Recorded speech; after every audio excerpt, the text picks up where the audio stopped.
Next up, we have Jacob Baker, who is a PhD student in philosophy of religion and theology at Claremont Graduate University. He's working on a doctoral dissertation that explores the inherent unthinkability of the problem of evil in philosophy and theology as central to its status as a problem. Jacob, come on up.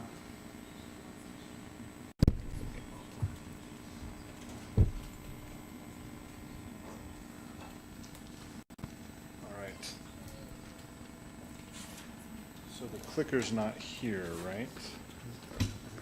Just making sure.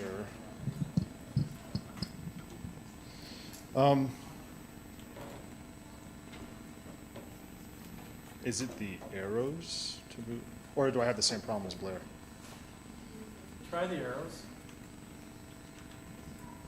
Maybe it's a certain combination of the arrows.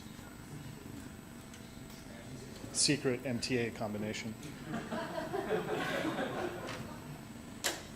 Keyboard network. Luckily, there's no technological aspect of this association, or else this might be kind of embarrassing.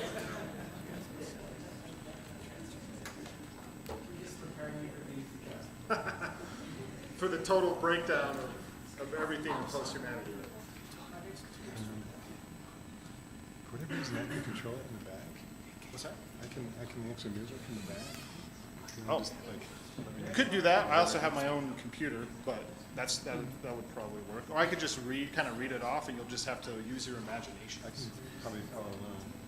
Sorry, I could reboot the computer right now, but no, it's okay. Well, you can actually do that if you want, and I can just read it, or I don't know. It's up to you. It's not the most amazing PowerPoint presentation. why not? It was supplemental. I'll control it from the back. It's not like Blair's. And then in the break, Okay. Yeah, that's fine. Sure. All right. So at the beginning of the conference, Chris mentioned that there was this concerted effort to. Can everyone hear me? It seems like it's a little bit. I don't know how to raise it. Is that any better? How's that? That's going to get a little uncomfortable. So he mentioned that there was this concerted effort to focus as much on the T as on the M of the Mormon Transhumanist Association. But I am personally more interested in the A, because while I am a Mormon, I don't know that I identify personally as a transhumanist, but I have friends that are transhumanists, and that's what interests me most about transhumanism. So it's more the association of people that want to get together under a certain basket of ideas, and I don't really care what those ideas are that much. I just like associating with people. But also as a philosopher, I'm very interested in ideas, and I've been trying to explore, so this presentation was kind of an exploration of what I could really find compelling about Mormon transhumanism, because I've been kind of a philosophical critic to a certain degree, and that's partly because I follow the pessimistic tradition of philosophy to a certain extent, and transhumanism to me seems enormously optimistic. So it's almost like my Joker to my Batman, in a sense.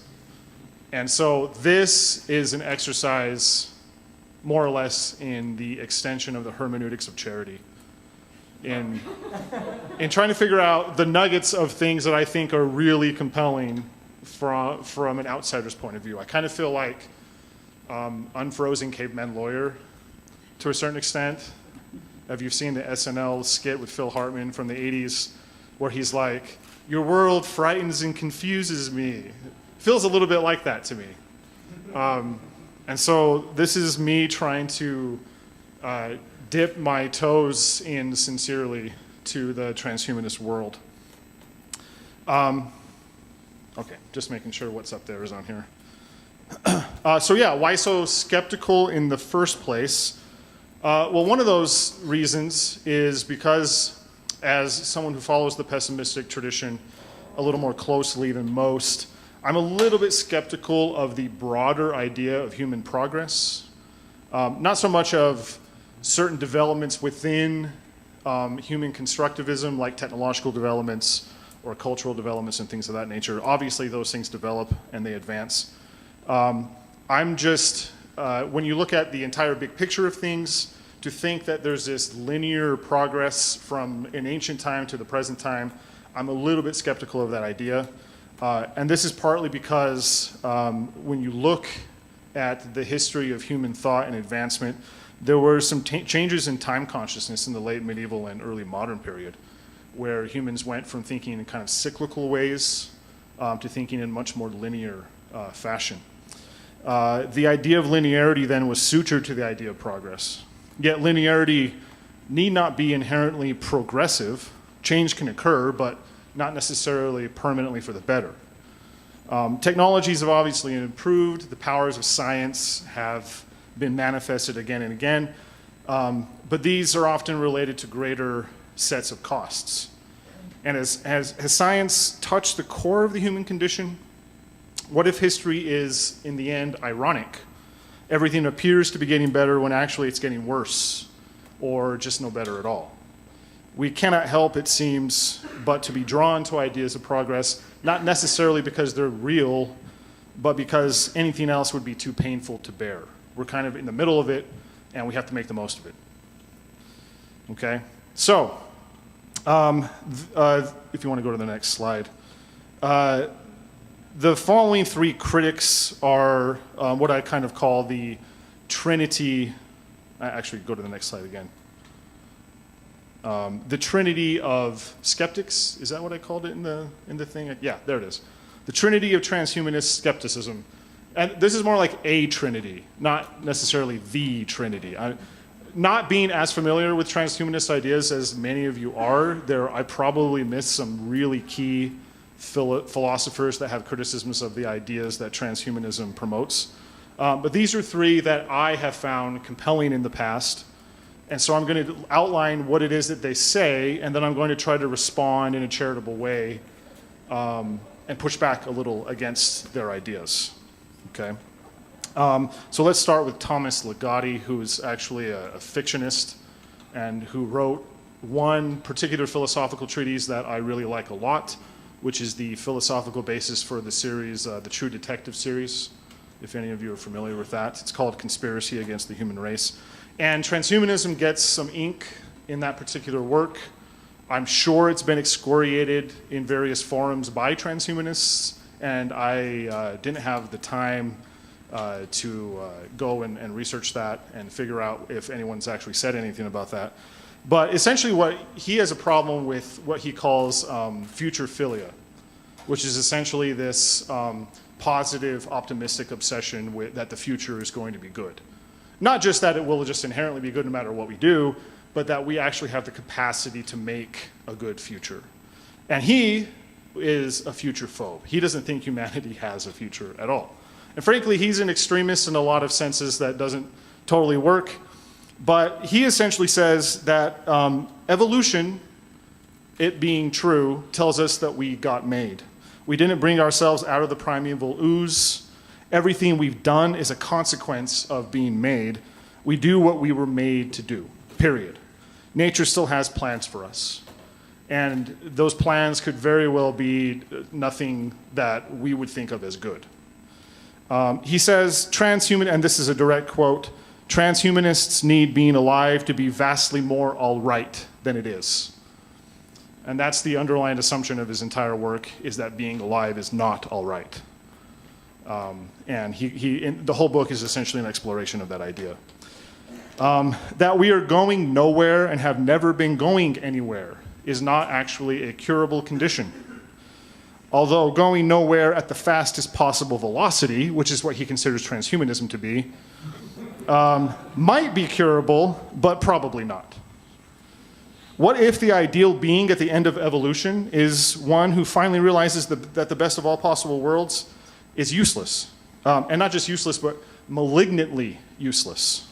And since the human condition is untouchable, So we can create technologies that can intervene in our mortality or immortality and cure diseases, et cetera, but that which makes us human, that's more questionable that can be manipulated. What if self-extinction is the optimal course to take? And our enlightenment through our post-humanity is to realize that, finally. Moving on to Slavoj Žižek. His question is, where is the autonomous subject who freely decides to change its own nature? On the one hand, I'm the object of my interventions, that which has properties that can be manipulated and changed. But on the other hand, I act as if I am somehow exempt from this manipulation, acting at a distance, deciding how and where to intervene in myself. But what if the loop gets closed, or even more terrifyingly, has already gotten closed, so that my very power of decision-making gets meddled with and the autonomous subject disappears? How might my interventions have affected the definition of my humanity? So his final question then is, can the free autonomous individual survive the passage into the post-human era? And perhaps there's a sense in which we are no longer free autonomous individuals, we just haven't realized it yet. Okay? And finally, Mary Shelley. Now, Shelley, for many, many reasons, is very, very different from Žižek and Ligotti. The subtitle of her famous work, Frankenstein, is A Modern Prometheus, taken from one version of the Greek tale of the Titan whom Zeus commissioned to create humankind, but whom Zeus then punished for allowing humans to have fire, thereby allowing them to advance and evolve. One of the primary morals of the story is the consequence of the naive, though mostly innocent, hubris and ambition of Victor Frankenstein, or Frankenstein if you prefer, who sought to create life only to have it ravage him in completely unanticipated ways. Perhaps most interesting, however, is his conclusion that humankind seems doomed to pursue knowledge, almost as if we're addicted to pursuing knowledge and advancement and progress, and we could never stop if we tried, even at the cost of the tranquility of simple pleasures and relationships with others. And that's one of the main themes of the Frankenstein work. Okay, if you want to go to the next one. In the end, really, transhumanism is just a story, like other stories. It exists to bring people together to do certain things, create groups, social bonds, etc. And depending how this story is told, the trajectory toward a particular end will be different. Alasdair MacIntyre, the famous virtue theorist, once said, "I can only answer the question, what am I to do, if I can answer the prior question of what story or stories do I find myself a part?" Okay, it seems to be that we want to locate ourselves in stories, especially in relationships to others. This is both the appeal and the problem of transfigurism, as I understand it, which I probably completely don't. But if you'll kind of bear with me and take what my understanding is, there's a valid chain of premises here. On the one hand, it problematizes the story of transhumanism further by not ignoring the religious question of transcendence, because obviously religious transhumanism can't ignore the religious question of transcendence. But on the other hand, that question is a vital part of human stories, and not just in terms of the divine, but also in terms of what it means to be human in the first place. The problem of transcendence is the problem of reconciling a seemingly imminent human subjective experience in being with the religious proposition that there is something beyond being. If you want to go to the next slide. But as James Faulkner, who is a BYU professor of philosophy, nicely lays out, following Emmanuel Levinas and Jean-Luc Marion, other people are also transcendent as persons. To experience another person as a person is not to experience an object, a being among beings within being, one more tool in my world, but instead it is exposure to one who disengages me from my world of objects. In this sense, the other person is infinite and therefore otherwise than being, otherwise than the usual assembly of objects in my world. Faulkner, borrowing a phrase from Gabriel Marcel, refers to this as transcendence. In relation to God, we are drawn out of ourselves toward and by someone infinitely higher, someone to whom we are indebted, and someone by whom we are judged. The other person, however, is the figure of God, toward whom we transcend. In relation to another person, and I can only be an I in relation to persons, I am transcendent. The other person interrupts my interiority and brings me outside myself and my world. So there's an important sense then in which we transcend one another. This offers an interesting response to our three critics. Go ahead and go to the next slide.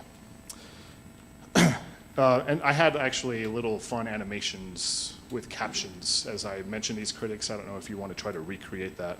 You can have some fun back there.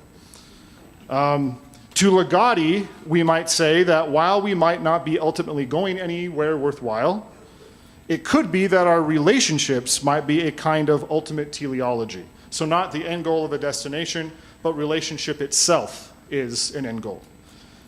Relationships could just be ends in themselves, regardless of how far we progress or regress.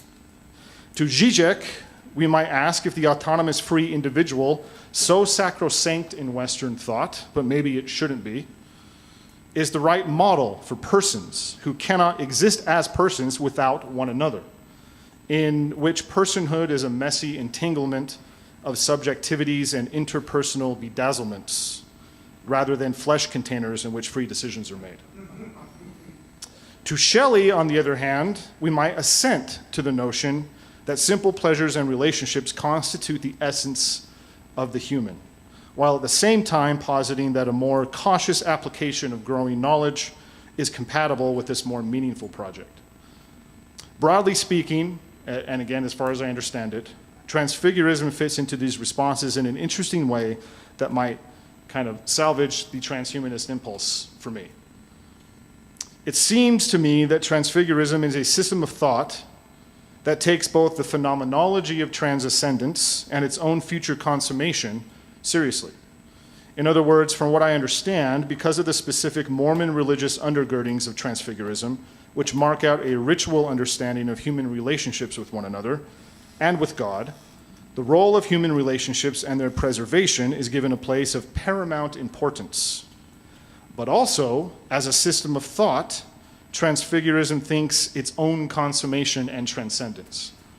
So it's not just a system of thought that thinks transcendence in particular ways, it itself is concerned with transcendence as a system of thought. In other words, it thinks how to transcend itself. If the primary goal of this relationship engineering and preservation is ultimately theosis, then to achieve godhood is to consummate or fulfill the system or superstructure designed to achieve that end. In other words, Transfigurism in theory is willing to climb the ladder that it created or that it sees within its religious underpinnings to its own death, to take seriously the teleology of such a superstructure as a means and not as an end. Once achieved, it tips the ladder over, as it were, or perhaps it builds another ladder or finds a new ladder. If this is true, it avoids the religious criticism of idolatry by not putatively being self-concerned and self-interested, but pointed at something larger it is willing to be subsumed in, and the broader philosophical criticism of pointless and possibly even malevolent superhuman engineering for the sake of itself. Thank you.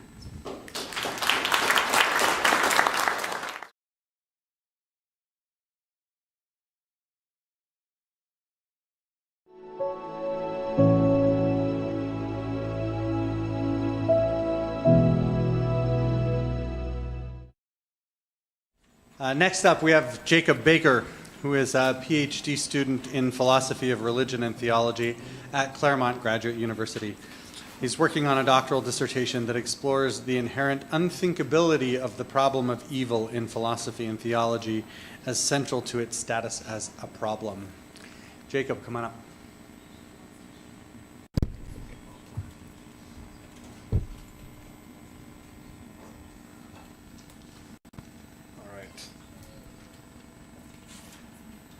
clickers, but I am personally more interested in the A, because while I am a Mormon, I don't know that I identify personally as a transhumanist, but I have friends that are transhumanists, and that's what interests me most about transhumanism. So it's more the association of people that want to get together under a certain basket of ideas, and I don't really care what those ideas are that much. I just like associating with people. But also as a philosopher, I'm very interested in ideas, and I've been trying to explore. So this presentation was kind of an exploration of, not here, right? Just making sure.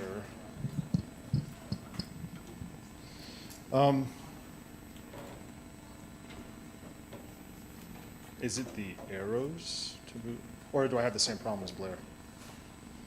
Try the arrows. Maybe it's a certain combination of the arrows. Secret MTA combination. The keyboard network. Luckily, there's no technological aspect of this association, or else this might be kind of embarrassing.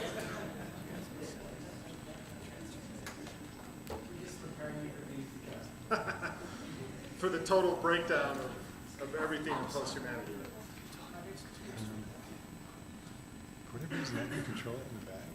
What's that? I can actually move it from the back. You know, Oh. just like, I could do that. I also have my own computer, but that would probably work. Or I could just kind of read it off, and you'll just have to use your imagination. I can probably follow along. Sorry, I could reboot the computer right now, but No, it's okay. Well, you can actually do that if you want, and I can just read it, or I don't know. It's up to you. It's not the most amazing PowerPoint presentation. we're not. It was supplemental. I'll control it from the back. It's not like Blair's. And then the break, Okay. Yeah, that's fine. Sure. All right. So at the beginning of the conference, Chris mentioned that there was this concerted effort to. Can everyone hear me? It seems like it's a little bit. I don't know how to raise it. Is that any better? How's that? That's going to get a little uncomfortable. So he mentioned that there was this concerted effort to focus as much on the T as on the M of the Mormon Transhumanist Association.